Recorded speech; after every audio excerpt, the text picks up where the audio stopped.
வணக்கம் ஃப்ரெண்ட்ஸ். இன்றைக்கி வீடியோவில் நம்ம பார்க்க போகிறது இண்டக்டர் இல்லது காயில், இது ரெண்டும் ஒன்று தான். நம்ம வந்து ரெசிஸ்டர் கெப்பாசிட்டர் பற்றி நம்ம பார்த்தோம், எப்படி மெஷர் பண்ணுறதுன்னு பார்த்தோம். இன்றைக்கி நம்ம வந்து இண்டக்டர் பற்றி பார்ப்போம். ஃபஸ்ட்டு பார்த்திங்க அப்படின்னா இண்டக்டர், இதை வந்து நம்ம சர்க்யூட் டயக்ராம் படிக்கும் போது எல்லுன்னு மென்ஷன் பண்ணியிருந்தா பார்த்தீங்கன்னா அது வந்து இண்டக்டர். இதை வந்து எப்படி மெஷர் பண்ணுவாங்க அப்படின்னா ஹென்ரி அப்படிங்கிற வேல்யூவில் மெஷர் பண்ணுவாங்க. அப்போ இண்டக்டர் நீங்கள் எதை பார்த்தாலும் பார்த்தீங்கன்னா ஹச்சுங்கிற வார்த்தை பக்கத்தில் மென்ஷன் பண்ணியிருப்பாங்க. இதோட மீனிங் பார்த்தீங்க அப்படின்னா ஹென்ரி அப்படின்னு அர்த்தம். இதோட சிம்பிள் பார்த்தீங்கன்னா உங்களுக்கு இந்த மாதிரி ஒரு ஒயர் வந்து வவுண்ட் பண்ண மாதிரி இருக்கும். இதுதான் இதோட சிம்பிள். நீங்கள் சர்க்யூட் படிக்கும் போது எல்லுன்னு மென்ஷன் பண்ணி பக்கத்தில் ஒரு நம்பர் எழுதி ஹென்ரின்னு வேல்யூ போட்டிருப்பாங்க. அப்போ நீங்கள் சிம்பிள் பார்த்தீங்கன்னா இந்த சிம்பிள் தான் உங்களோட சர்க்யூட் டயக்ராமில் இருக்கும். இதெல்லாம் வந்து காயிலோட டைப்ஸு.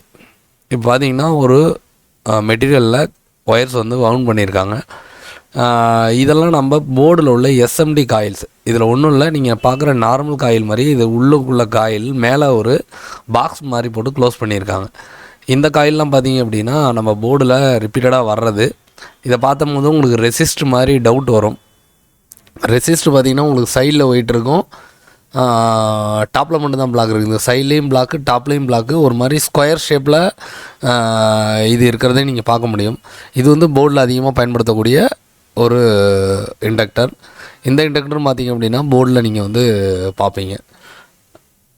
இதில் பார்த்தீங்கன்னா நம்ம ஒரு பேட்ரி கூட பார்த்திங்கன்னா ஒரு பல்பை வந்து கனெக்ட் பண்ணியிருக்கோம். இந்த சர்க்யூட்டில் நாம் என்ன பண்ண போகிறோம் அப்படின்னா 5 வோல்ட்டில் நம்ம பல்புக்கு வந்து கொடுக்கும்போது கரண்ட் அதிகமாக போகக்கூடாதுங்கிறதுனால ரெசிஸ்டரை நம்ம போட்டு என்ன பண்ணியிருக்கோம் அப்படின்னா கரண்ட்டை ரெடியூஸ் பண்ணியிருக்கோம், லிமிட் பண்ணியிருக்கோம். நெக்ஸ்ட் பார்த்திங்க அப்படின்னா இதில் கெப்பாசிட்டர் எதுக்காக நம்ம ஆட் பண்ணுவோம் அப்படின்னா இதில் வோல்டேஜை நம்ம ஃபில்ட்ரு பண்ணுறதுக்காக நம்ம கெப்பாசிட்டரை வச்சு நம்ம வோல்டேஜை ஃபில்ட்ரு பண்ணுறோம். அப்போ கரண்ட் லிமிட் பண்ணுறதுக்கு ரெசிஸ்டரையும் போட்டுட்டீங்க, வோல்டேஜை ஃபில்ட்ரு பண்ணுறதுக்கு கெப்பாசிட்டரையும் போட்டிருக்கீங்க. அப்படிங்கும்போது உங்களோட கரண்ட்டை ஃபில்டர் பண்ணுறதுக்கு, கரண்ட்டை லிமிட் பண்ணுறதுக்கு ரெசிஸ்டர், கரண்ட்டை ஃபில்டர் பண்ணுறதுக்கு பார்த்திங்க அப்படின்னா இண்டக்டரை யூஸ் பண்ணுறாங்க. இப்போ நான் வந்து இங்கே நான் சொல்கிறது எல்லாமே பார்த்திங்க அப்படின்னா மேக்ஸிமம் பயன்படுத்தக்கூடிய விஷயங்களை சொல்கிறேன். கரண்ட் லிமிட் பண்ணுறதுக்கு ரெசிஸ்டர், அப்புறம் ரெசிஸ்டர் வேறு எதுக்கும் பயன்படுத்த முடியாதா அப்படின்னா யூஸ் பண்ணுவாங்க. பெரும்பாலும் ரெசிஸ்டர் கரண்ட் லிமிட்டராக பயன்படுத்துகிறாங்க. அதேமாரி கரண்ட் ஃபில்டருக்கு பார்த்திங்க அப்படின்னா இண்டக்டரை பயன்படுத்துகிறாங்க. அது எப்படி அப்படிங்கிறத நான் இப்போ வந்து உங்களுக்கு சொல்கிறேன். ஃபஸ்ட்டு இண்டக்டரை வந்து உங்களுக்கு சீரியஸில் உங்களுக்கு சர்க்யூட்டில் கனெக்ட் பண்ணிட்டாங்க அப்படின்னா உங்களோட கரண்ட் என்ன ஆகும் அப்படின்னா இது வழியாக ட்ராவல் ஆகி உங்களுக்கு இந்த இடத்துக்கு போகும். இந்த மாதிரி கரண்ட் உங்களுக்கு ட்ராவல் ஆகி போகும்போது அந்த இண்டக்டரை சுற்றி பார்த்தீங்க அப்படின்னா ஒரு ஃப்ளக்ஸ் வந்து எலக்ட்ரிக் ஃப்ளக்ஸ் வந்து உருவாகும்.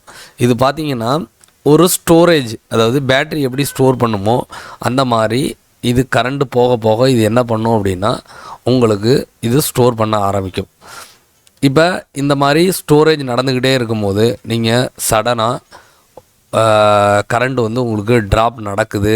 அப்படிங்கும்போது என்ன நடக்கும் அப்படின்னா இப்போ இண்டக்டர் இல்லாத சர்க்யூட்டில் நீங்கள் கரண்ட்டை வந்து நீங்கள் ஆஃப் பண்ணி ஆன் பண்ணுறீங்க அப்படின்னா ஆனில் இருக்கிற கரண்ட்டு ஆஃப் பண்ணும்போது சடனாக ஜீரோக்கு வந்துடும், திருப்பி ஆன் பண்ணும்போது மேலே போகும், சடனாக ஆஃப் பண்ணும்போது கீழே வந்துடும், சடனாக ஆன் பண்ணும்போது, அதாவது கரண்ட்டு எப்போல்லாம் வந்து உங்களுக்கு கட் ஆகுதோ அப்போ சடனாக வந்து உங்களுக்கு கீழே வந்துடும்.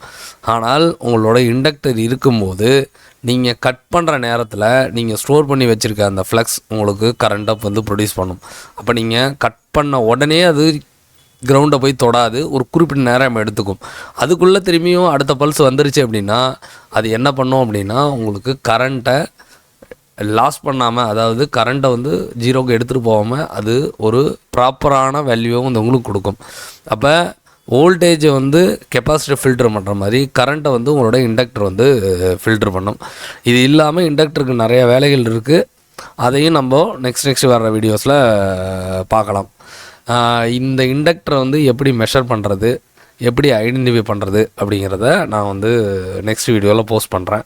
அந்த வீடியோ பார்க்குறது மூலமாக உங்களால் என்ன பண்ண முடியும் அப்படின்னா ஒரு இண்டக்டர் வந்து ஃபெயிலியர் ஆகிட்டுனா அது எப்படி ரியாக்ட் ஆகும் அப்படிங்கிறத உங்களால் மெஷர் பண்ணி கண்டுபிடிக்க முடியும். இப்போ நம்ம பேசிக் எலக்ட்ரானிக்ஸில் தொடர்ந்து வீடியோஸ் வந்து போட்டுட்ருக்கோம். நிறைய பேர் கேட்குறீங்க வந்து சர்வீஸ் வீடியோ போடும்போது நல்லா யூஸ்ஃபுல்லாக இருக்குது, இது வந்து ஒரு பேசிக்காக இருக்கே அப்படின்னு. இந்த பேசிக்கில் நீங்கள் எந்த அளவுக்கு தெளிவாகிறீங்களோ அந்தளவுக்கு பார்த்தீங்க அப்படின்னா உங்களுக்கு சர்வீஸ் பண்ணுறதுக்கான ஸ்கில்ஸ் வந்து அதிகமாகும். அதனால் இந்த வீடியோஸை மிஸ் பண்ணாமல் பாருங்கள். உங்கள் ஃப்ரெண்ட்ஸுக்கும் ஷேர் பண்ணி விடுங்க. இந்த வீடியோஸ் வந்து மொபைல் சர்வீஸ்க்குன்னு மட்டும் கிடையாது. நீங்கள் மதர் போர்டு எலக்ட்ரானிக்ஸ் ஓரியன்டாக நீங்கள் எந்த ஒர்க் பண்ணாலும் சரி, உங்களுக்கு இது ரொம்ப அவசியமாக இருக்கும். வீடியோ மிஸ் பண்ணாமல் இருக்க சேனலை மறக்காமல் சப்ஸ்கிரைப் பண்ணிக்கங்க. உங்களுக்கு மொபைல் சர்வீஸ் கற்றுக்கணும், சிப் லெவல் பேசிக்லேருந்து அட்வான்ஸ் வரைக்கும் கற்றுக்கணுன்னா ஸ்க்ரீனில் இருக்க நம்பரை காண்டாக்ட் பண்ணுங்கள். நம்ம இன்ஸ்டியூட் பார்த்தீங்க அப்படின்னா சென்னை தாம்பரத்தில் லொக்கேட் ஆகிருக்கு. Thanks friends.